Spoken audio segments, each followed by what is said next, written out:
السلام علیکم ورحمۃ اللہ وبرکاتہ۔ آج ہماری صورت سورہ طارق ہے، 30ویں پارے کی صورت ہے، مکی صورت ہے، اس کا 1 رکوع ہے اور 17 آیات ہیں۔ سورہ طارق اور سورہ بروج کا آپس میں یہ تعلق بنتا ہے کہ سورہ بروج میں یہ ہم نے دیکھا تھا کہ اس میں قوموں، امتوں، انبیاء اور اجسام و آسمان اور زمین کی گواہی کا تذکرہ تھا، اجتماعی سطح پر ایک گواہی کی بات ہو رہی تھی، جبکہ سورہ طارق میں ہم یہ دیکھتے ہیں کہ انسان کی انفرادی سطح پر جو اس کے اعمال ہیں اس کا محاسبہ اور اس کی گواہی کی بات ہو رہی ہے۔ گویا کہ ہمارے پاس دو دنیایں ہوتی ہیں، ایک تو وہ ظاہر کی دنیا ہے، باہر کی دنیا ہے، اور ایک ہمارے اندر کی دنیا ہوتی ہے۔ تو ظاہر کی جو اجتماعی لحاظ سے بڑی دنیا تھی اس کا ذکر سورہ بروج میں آ گیا، اور جو انسان کے اپنے اندر کی دنیا ہے، انفرادی سطح پر جو دنیا ہے اس کا ذکر جو ہے ہمیں وہ سورہ طارق میں نظر آتا ہے۔ اور اسی بات کو مفسرین کرام یوں بیان کرتے ہیں، گویا کہ اللہ پاک ایک بڑے ویو سے ایک چھوٹے ویو کی طرف لے کر آ رہے ہیں، ایک بڑی بات سے ایک چھوٹی بات کی طرف، ایک بڑی گواہی سے ایک انفرادی گواہی کی طرف جو ہے وہ بات ہو رہی ہے۔ پہلی آیت مبارکہ ہے وَالسَّمَاءِ وَالطَّارِقِ، قسم ہے آسمان کی اور رات کو آنے والے کی۔ سب سے پہلے آسمان کی قسم کھائی گئی ہے، اور سما لفظ جو ہے یہ سمون سے ہے، ہر بلندی کی چیز کو جو ہے وہ سما کہا جاتا ہے۔ اب اس میں آسمان بھی مراد لیے جا سکتے ہیں، بادل بھی مراد لیے جا سکتے ہیں، اور ہر وہ چیز جو زمینی سطح سے بہت اونچی بہت بلند ہے اس کو سما کہا جاتا ہے یا سمون کہا جاتا ہے۔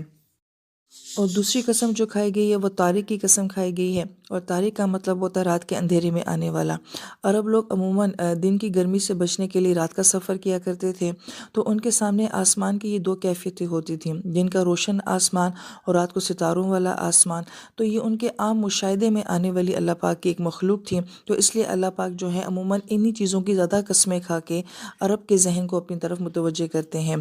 پھر یہ لفظ جو طارق ہے یہ 2 مرتبہ قرآن پاک میں آیا ہے، اور یہاں پہ جو اس کا ذکر طارق آیا ہے اصل میں اس کا جو مادہ ہے وہ طا، را اور قاف ہے، اور اس کا مطلب ہوتا ہے کوٹنا اور پیٹنا۔ جیسے کسی چیز کو کوٹا اور پیٹا جاتا ہے تو اسے ترکن کہا جاتا ہے۔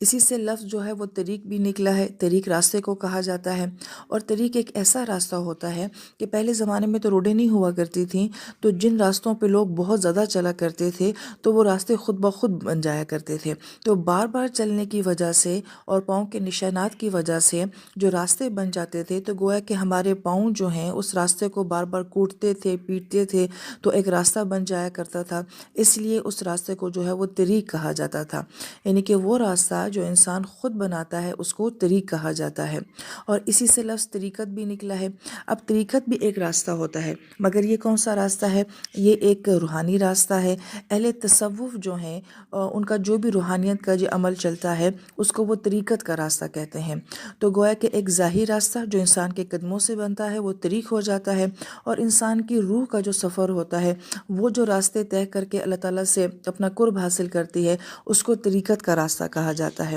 ہم اردو زبان میں لفظ طریقہ بولتے ہیں کہ کسی کام کو جو بار بار ایک انداز سے کیا جاتا ہے تو وہ اس کام کا طریقہ بن جاتا ہے۔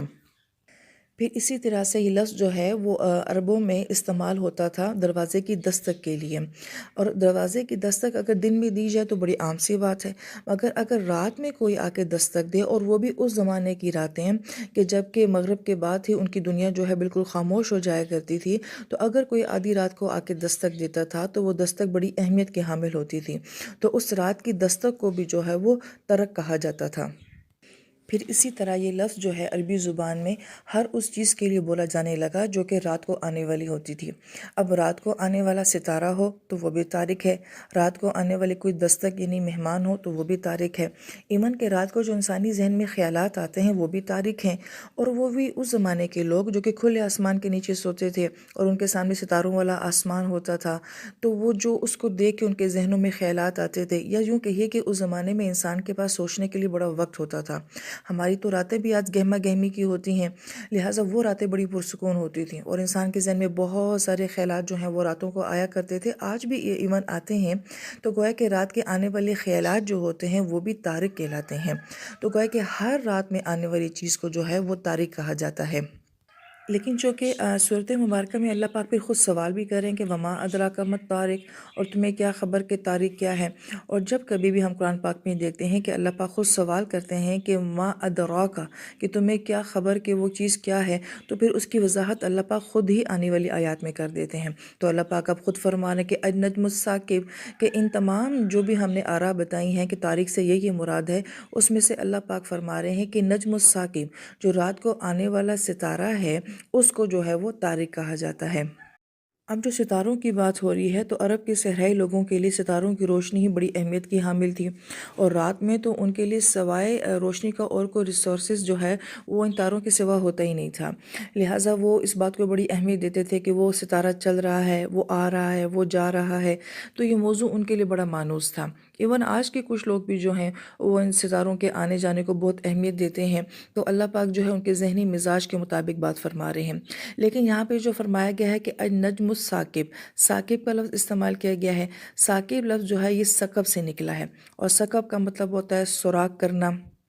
اور اسی سے عربی زبان میں لفظ نکلا ہے مسکب،